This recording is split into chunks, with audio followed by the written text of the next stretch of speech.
Hello. In this video, I'm going to look at an example of how you might extract information from a local tribunal minute book and put that information into our online form. This is an example from Chelmsford. Chelmsford recorded their information in a way that's quite different to how anyone else did it. And I'm afraid if you're working on Chelmsford, you've got slightly more mental work to put in to extract all the information, but I shall show you how to do it. So this is a page from the Chelmsford Tribunal Minute Book. If I zoom in at the top of the meeting here, we can see the date. This was the meeting they held on the 29th of May 1916. It tells us it was at the municipal offices in Chelmsford, and it tells us who was on the panel that day.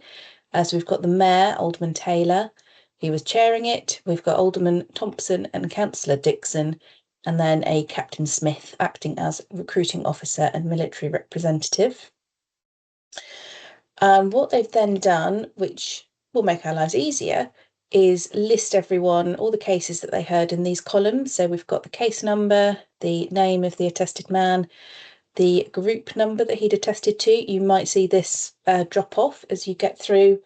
Only at the beginning of 1916 does the attesting to the Derby scheme and group numbers kind of mean anything. So we've got that in May 1916. We might not have that later. We get what the claimant is asking for. We get who is making the claim. So again, you have to use a little bit of detective work here because it doesn't tell us man or employer or military representative. It gives us the name of the person. So for this first case, we can see that the man is concerning is W root and the person who's making the claim is W root. So that's going to be a man making his own application. Further down there, we've got the man's name is J.R. Jones, by whom made is J.B. Pash Limited. So in that case, that's going to be an employer claim. Sometimes it's nice and clear like that. You may find somewhere it's not too clear, but hopefully we'll be able to figure it out for most of them. Then we have the observations of the recruiting officer. So whether the recruiting officer thinks that any exemption should be granted or not. And then the main thing that's missing here is what decision the tribunal actually makes. And what they've done is record that in these paragraphs that come beneath these columns. So the decisions for this meeting start here and they carry on across the next page and they carry on onto the page after that as well. So there's a little bit of extra detective work to do to find out where the decision is for the man that you're looking at. So let's start at the beginning and look at the first case that they heard on this day. So case number 176, W Root, who was an attested man in group number 36. He's asking for absolute exemption and it's himself making the claim. And the recruiting officer's observation is to appeal when group. There may be another word missing underneath this flap. I would assume that's to appeal when group called or something of that nature. So basically, this is the recruiting officer saying he's applied too early. So then what we have to do is hunt for Mr. Root's case number. So case number 176. So if I start off reading the decisions down here, we've got case numbers 302, 307, and 339. So he's not in there. Carrying on, he's not here, he's not here, not here, or not here. And here he is over here. So case number 176, the decision is in this paragraph, that temporary certificates of exemption be granted to the attested men in applications numbered 176 and 312, exempting them from being called up for military service until the 31st of August 1916, on the ground that serious hardship would ensue if the men were called up for army service, owing to their exceptional financial or business obligations or domestic position. Okay. Quite wordy, temporary exemption. So let's see how this will mesh together with our online form. So I'm going to pull the image over to one side and here is the online form. You may be using one of our pre-filled ones of these and some of these answers might be filled in for you, but we're going to go through this blank form today. So to start off, I'm going to enter my initials. Which archive is this record from? This one is from the Essex Record Office.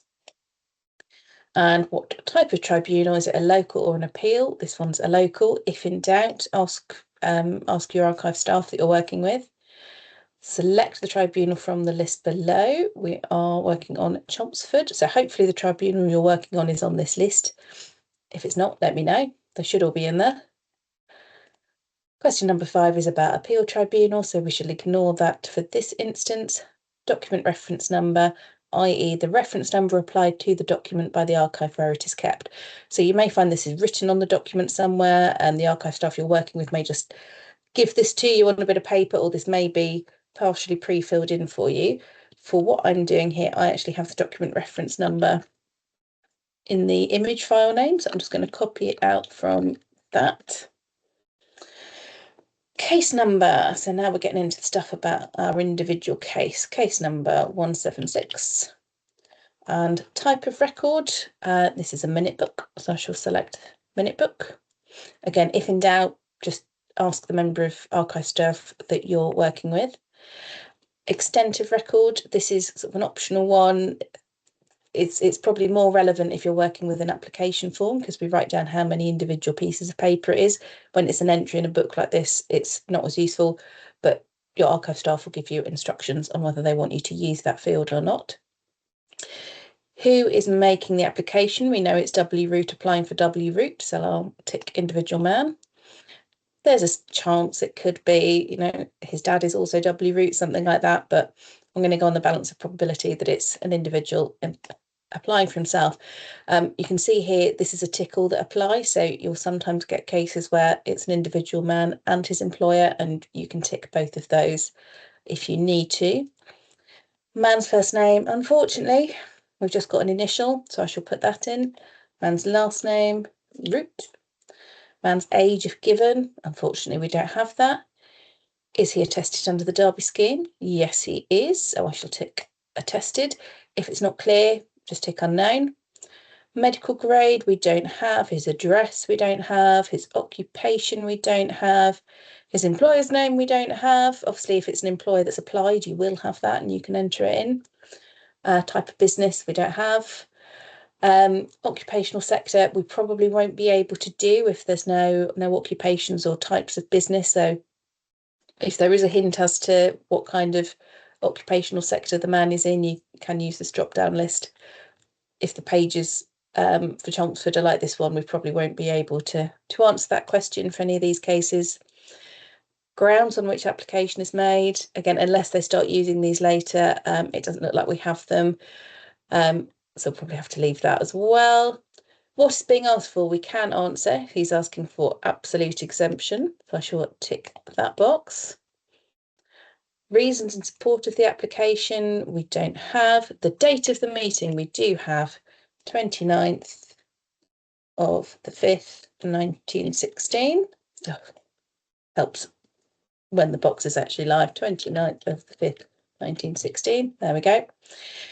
Decision. So this is when we have to go off hunting into these paragraphs underneath the list of names. So we know that they grant him temporary exemption.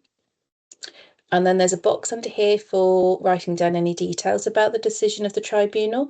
And we've got all this nice detail here, so I'm going to put that in this box. So temporary exemption until 31st August 1916 on the ground that serious hardship would ensue if he was called up owing to exceptional financial or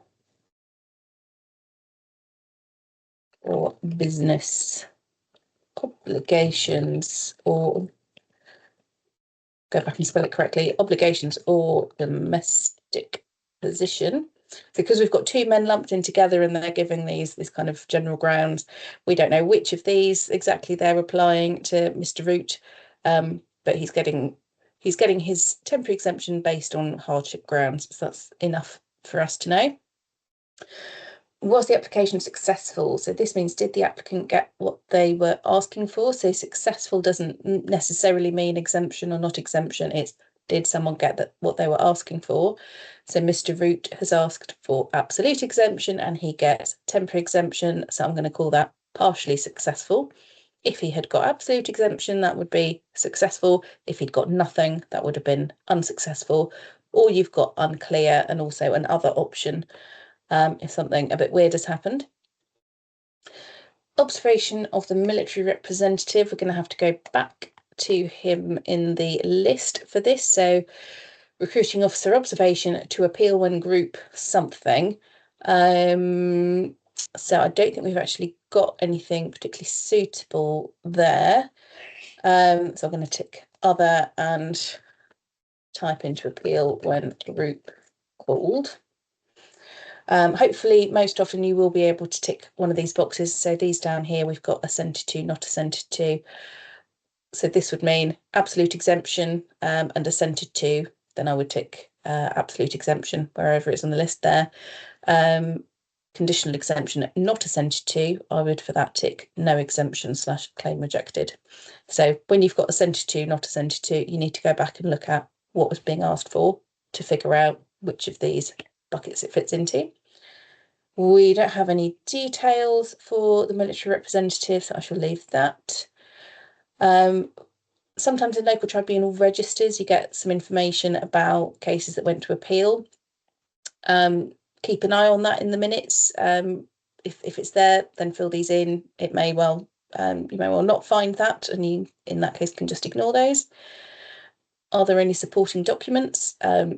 Not expecting to find any in this book. There might be bits and pieces stuck in. So if you find something, then describe that there, but you probably most of the time won't be.